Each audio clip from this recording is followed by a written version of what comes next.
Hello, dear students. Welcome to all of you in our seventh lecture of physics. Last जो lecture था उसमें हमने point groups के बारे में देखा और उसके साथ साथ types of lattice in 2 and 3 dimensions के लिए जो बात थी हमारी वो स्टार्ट की थी। उसमें से ब्रेवाइस लेटाइस इन 2 डायमेंशंस देखा था। अब आज जो हमारा टॉपिक है वो रिफ्लेक्शन है। तो फर्स्ट ऑफ ऑल हम आज का टॉपिक स्टार्ट करते हैं। It's about on reflection. Consider an oblique lattice as shown in figure 12. यहाँ पे फिगर 12 में हमें जो लेटाइस बताया गया है वो ऑब्लिक लेटाइस है। Vector A and vector B are primitive translation vectors and X Y denote the Cartesian axis. Our idea here is to find the restriction to be placed on vector A and vector B in order to associate the reflection symmetry with the lattice. We proceed as follows. यहाँ पे vector A and vector B figure में दिखाया गया है। जो X and Y Cartesian axis पर बताए गए हैं उसमें से X एक्सिस पर वेक्टर A बताया गया है और X और Y प्लेन में वेक्टर B बताया गया है। और उसके साथ साथ इसमें हमें क्या करना है तो vector A and vector B जो है उसके पर जो रिस्ट्रिक्शन है in order to associate the reflection symmetry, मतलब रिफ्लेक्शन सिमेट्री जो है उसके साथ जब vector A and vector B जो प्लेस्ड होते हैं उस time vector A and vector B पर क्या क्या रिस्ट्रिक्शन लगते हैं ये हमें देखना है। तो उसके लिए यहाँ पे हम आगे बात करेंगे। When some symmetry operation is carried out, the affected lattice points change their position. If their new positions are also the lattice points, then vectors joining the new and old position are the translation vectors. यहाँ पे ये बताया गया है कि जब symmetry operations होते हैं तो वहाँ पे जो अफेक्टेड लेटाइस है या तो अफेक्टेड लेटाइस पॉइंट्स हैं वो अपनी पोजीशंस चेंज करते हैं और उसमें से न्यू पोजीशंस पे जो आते हैं वो पॉइंट्स यदि लेटाइस पॉइंट्स ही है तो वेक्टर जो बनता है वो दोनों पॉइंट्स मतलब new points and old points दोनों को और दोनों के पोजीशंस को मर्ज करके ट्रांसलेशन वेक्टर बनाता है। Let us represent vector A and vector B in Cartesian coordinate system of figure 12. Vector A is equals to A X I caret, vector B is equals to B X I caret plus B Y J caret. यहाँ पे हम vector A and vector B को Cartesian coordinate system से figure 12 में जैसे बताया गया है वैसे उनके मूल्य जो है वैल्यूज़ जो हैं वो लिखे। तो वेक्टर ए के लिए वो सिर्फ एक्स एक्सिस पर है तो वेक्टर ए के लिए जो वैल्यूज़ मिलती है वो है ए X I carat. A x जो है वो उसकी कार्टेशियन कोऑर्डिनेट सिस्टम की वैल्यू है और आई कैरेट जो है वो उसकी डायरेक्शन डिनोट करती है। वेक्टर बी में एज इट इज़ हमें वैल्यूज़ फाइंड करनी है। वहाँ पे बी जो है वो एक्स एंड वाई प्लेन में आता है तो बी का जो वैल्यू होगा वो B X I caret plus B Y J carat होगा। उसमें बी एक्स जो है वो एक्स एक्सिस पर से मिलती हुई वैल्यू है और आई कैरेट एक्स एक्सिस की डायरेक्शन डिनोट करती है।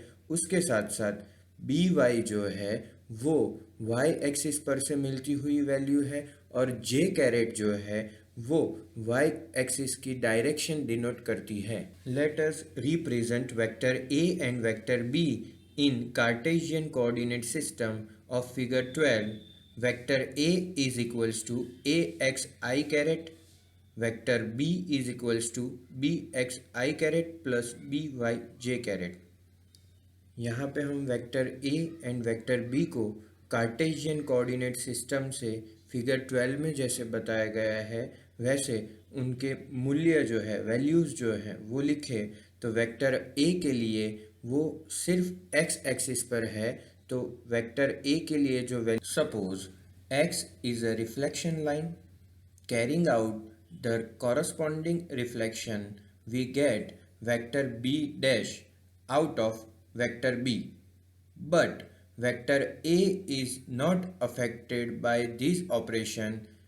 The new translation vector after reflection are vector A dash is equals to ax I caret, vector B dash is equals to bx I caret plus B Y J caret. हम यहाँ पे x axis जो है उसे reflection line गिने तो हमें क्या मिलेगा, तो जो बी है वो बी डैश बन जाएगा।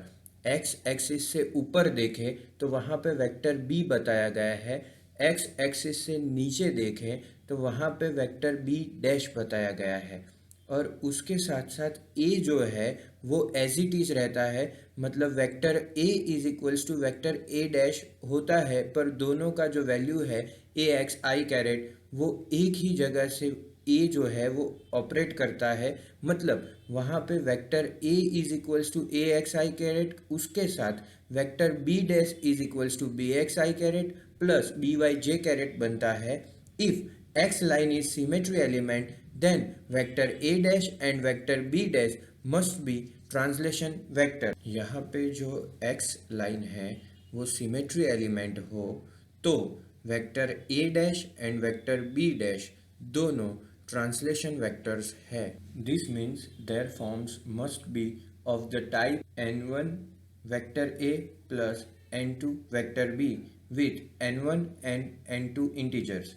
Here vector a dash is equals to vector a is obvious. Let us think of vector b dash. If it is translation vector, then vector b dash is equals to n1 vector a plus n2 vector b. Writing this in terms of Cartesian components, vector b dash is equals to n1 in bracket ax I caret plus n2 in bracket bx I caret plus by j caret, but vector b dash is equals to bx I caret minus by j caret, bx I caret minus by j caret is equals to in bracket n1 ax plus n2 bx I caret plus n2 by j caret. Now for any vector, its Cartesian components are linearly independent. Therefore, comparing x and y components on both the sides, bx is equals to n1ax plus n2bx and minus by is equals to n2by. Therefore, n2 is equals to 1. Substituting for n2 in equation 8, we get bx is equals to n1 ax minus bx. Therefore, 2bx is equals to n1 ax. Therefore, bx is equals to n1 ax by 2. Thus, bx is restricted according to this equation and by still remains arbitrary. Now, one possibility of selecting vector b is the following: n1 is equals to 0 from equation 9। Equation 9 में bx is equals to n1 ax by 2 है, उसे यहाँ पे bx is equals to 0 and by arbitrary है। Therefore vector b is equals to bj caret and vector a is equals to ai caret. Also vector a dot vector b is equals to ab I caret dot j caret is equals to 0. Angle between vector a and vector b is 90 degree। यहाँ पे vector a and vector b के लिए हम बात कर रहे हैं, जिसमें से अभी हमें मिला है vector a dash and vector b dash. उसमें vector a dash is equals to vector a है, पर वेक्टर b डैश जो है वो n1 vector a plus n2 vector b उससे मैच करता है, और यहाँ पे b डैश का जो वैल्यू मिलेगा वो है bx I caret minus by j caret is equals to n1ax plus n2bx I caret plus n2by j caret. यहाँ पे एक्स वाई दोनों जो हमारे एक्सिस है उससे एक प्लेन बनता है और वो प्लेन में हमारा बी कंपोनेंट आता है और वो जो कंपोनेंट है वो एक्स और वाई दोनों पर से जो पॉइंट्स बनाता है उसमें से हम सिर्फ बी एक्स मतलब एक्स एक्सिस की बात करें तो वो क्या होगा, B X is equals to N one A X plus N two B X. मतलब ए एक्स और बी एक्स दोनों पॉइंट बी एक्स पर मिलेंगे और बी वाई जो है वाई एक्सिस पर जो है वहां पर क्या होगा, minus B Y is equals to N two B Y होगा, जहां पे हमें N two is equals to B Y cut हो जाएगा तो 1 मिलेगा।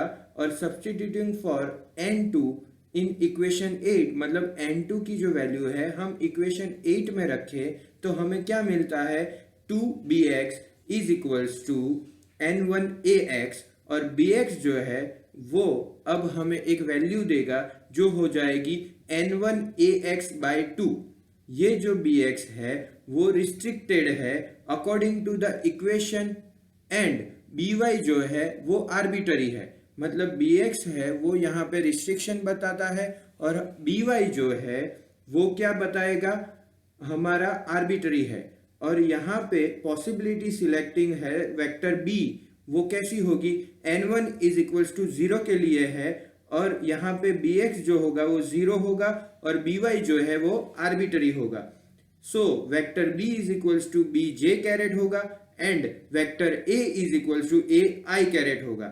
यहाँ पे a dot b is equals to a b caret I dot j is equals to 0 मिलता है। मतलब कि हम एंगल की बात करें तो vector a and vector b के बीच में जो एंगल बनेगा वो 90 डिग्री बनेगा। नाउ स्क्रीन पर हमें दिख रहा है the lattice prepared with this selection of vector a and vector b is shown in figure.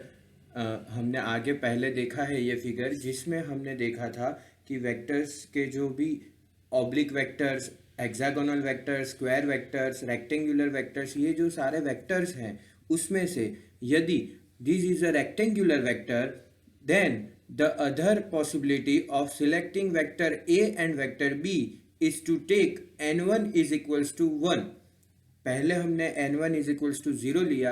अब यदि हमें जो लेटाइस हमारा है उसे रेक्टेंगुलर लेटाइस कहना है तो लेटाइस के लिए जो पॉइंट्स लिए जाएंगे वो क्या होंगे, तो from equation 9 bx is equals to n1ax/2 था, जहाँ पे n1 इज इक्वल्स टू हम 1 लेते हैं तो bx is equals to ax/2 हो जाएगा और उसे हम 2bx is equals to ax कह सकते हैं और हमारा by जो है वो आर्बिट्री है। So vector b is equals to 1/2 a I caret plus by j caret. So vector a is equals to यहाँ पे हमें मिलेगा a I caret. But here यहाँ पे एक हमें कंडीशन मिलेगी कि vector a dot vector b does not equals to 0, hence vector a and vector b are not perpendicular to each other. The lattice with this vector a and vector b is shown in figure 11e. Such lattice is known as centered rectangular lattice. Thus, with reflection symmetry in 2 dimensions, only rectangular and center rectangular lattice can be obtained. पर यहाँ का जो lattice है उसे हम centre rectangular lattice कहेंगे। With reflection symmetry in 2 dimensions only rectangular and centre rectangular lattice can be obtain. मतलब 2 dimensions की बात हो और रिफ्लेक्शन सिमेट्री की बात हो तब rectangular and centre rectangular lattice he obtain होते हैं। यहाँ पे अब 5 ब्रेवाइस लेटाइस जो है 2 डायमेंशन में उसको हमने नाम के साथ और उनके रिकॉर्ड के साथ यहाँ पे बताया गया है। पर पहले हम देख लेते हैं कि लास्ट लेक्चर में जो हमने बात की थी ब्रेवाइस लेटाइस इन 2 डायमेंशन की, उसकी जो फिगर्स है उसे हम अभी रिवाइज कर देते हैं तो हमें आइडिया आए। ऑब्लिक लेटाइस जो है वो इस तरह दिखता है और ऑब्लिक लेटाइस की बात हमने जब की उसमें vector A is equals to vector B जो है दोनों इक्वल रहते हैं, और उसके साथ साथ हम जब हमारे और जो चार लेटाइस है उसमें square lattice, hexagonal lattice, primitive rectangular lattice, centre rectangle lattice, उनकी बात करते हैं तो वो कैसे दिखते हैं तो वो भी हमने आगे देखा था, उसको हम फिर से रिवाइज करते हैं। तो उसके भी जो लुक लाइक है वो कुछ हमें अभी दिख रहे हैं वैसे रहेंगे, और उसमें जो यूनिट सेल रहेगा वो ऑब्लिक के लिए पैरेलेलोग्राम रहेगा, स्क्वायर के लिए स्क्वायर ही रहेगा, हेक्सागोनल के लिए रोहम्बस विथ 60 डिग्री है, और प्रिमिटिव रेक्टेंगुलर के लिए रेक्टेंगल है, और सेंटर रेक्टेंगल के लिए भी रेक्टेंगल पॉइंट हमें मिलते हैं। 5 ब्रेवाइस lattice in 2 dimensions are recorded with their names, unit cells and their primitive translation vectors in the following table. Their point group symbols are also given. यहाँ पे 5 ब्रेवाइस लेटाइस जो है इन 2 डायमेंशन उनकी बात की गई है। तो लेटाइस के नाम दिए गए हैं oblique lattice, square lattice, hexagonal lattice, primitive rectangular lattice, centred rectangular lattice, और उसके साथ साथ उसके कन्वेंशनल सेल मतलब यूनिट सेल जो है उसकी बात की गई है। तो जो ऑब्लिक लेटाइस है उसमें यूनिट सेल होगा पैरेलेलोग्राम का, और प्रिमिटिव और नॉन प्रिमिटिव वेक्टर्स की बात है। उसके साथ साथ जो उसकी पॉइंट ग्रुप सिमेट्री है वो भी बताई गई है। तो ऑब्लिक लेटाइस की बात करें तो यूनिट सेल होगा पैरेलेलोग्राम का, और प्रिमिटिव और नॉन प्रिमिटिव वेक्टर्स में a does not equals to b है, और phi does not equals to 90 degree है, और उसकी पॉइंट ग्रुप सिमेट्री 2 है। स्क्वायर लेटाइस की बात करें तो उसका यूनिट सेल स्क्वायर है, और प्रिमिटिव और नॉन प्रिमिटिव वेक्टर्स जो है उसमें a is equals to b and phi is equals to 90 degree है, और उसके पॉइंट ग्रुप सिमेट्री 4 mm है। हेक्सागोनल लेटाइस की बात करें तो रोम्बस विथ 60 डिग्री जो है उसका यूनिट सेल बनेगा, और a is equals to b and phi is equals to 120 degree का एंगल होगा, और पॉइंट ग्रुप सिमेट्री जो है वो 6 mm की रहेगी। अब जो आता है लेटाइस वो है प्रिमिटिव रेक्टेंगुलर लेटाइस, उसमें जो है वो रेक्टेंगल बनता है और a does not equals to b होता है। उसके साथ साथ फाई जो है इज इक्वल्स टू 90 डिग्री रहता है, और उसका पॉइंट ग्रुप सिमेट्री 2 mm का रहता है। सेंटर रेक्टेंगुलर लेटाइस की बात करें तो उसमें भी रेक्टेंगल बनता है और a does not equals to b होता है। फाई जो है उसका एंगल जो है वो 90 डिग्री है, उसमें भी पॉइंट ग्रुप सिमेट्री 2 mm रहती है। Here now note that in the group symbol the number denotes the fold rotation symmetry axis and mm denotes two mirror planes. In practice, there can be crystals with symmetries lower than those shown in the table. For example, in addition to 2 mm, we can have 1 m and 4, 6, 3 m symmetry. मतलब यहाँ पे group symbol में जो है number बताया गया है वो डिनोट करता है फोल्ड रोटेशन सिमेट्री एक्सिस को, और mm जो है वो डिनोट करता है 2 मिरर प्लेन्स को। और उसके साथ साथ हम क्रिस्टल्स की बात करें तो उसमें जो सिमेट्रीज कम बताई है यहाँ पे जो बताई है उससे हमें कम मिलती है। और फॉर एग्जांपल हम 2 mm की बात करें तो हम जब उसे प्रैक्टिस में देखते हैं तो वो हमें 1 m मिलती है। वैसे 4, 6, 3 की बात करें तो वो भी हमें 3 m सिमेट्री में मिलता है। तो यहाँ पे रिफ्लेक्शन का जो टॉपिक है वो ख़त्म होता है। तो आज हमने ब्रेवाइस लेटाइस में जो 2 डायमेंशंस में होते हैं उसमें रिफ्लेक्शन के बारे में जाना। That is the end of the our lecture. In next lecture Bravais lattice in 3 dimensions के बारे में हम इंफॉर्मेशन लेंगे, और उसके साथ साथ हमारा जो 2 डायमेंशंस लेटाइस है वो यहाँ पे कंप्लीट होता है। That is the end of the lecture 7। Thank you so much all of you. Professor Hardik Sharma from Arpan science college.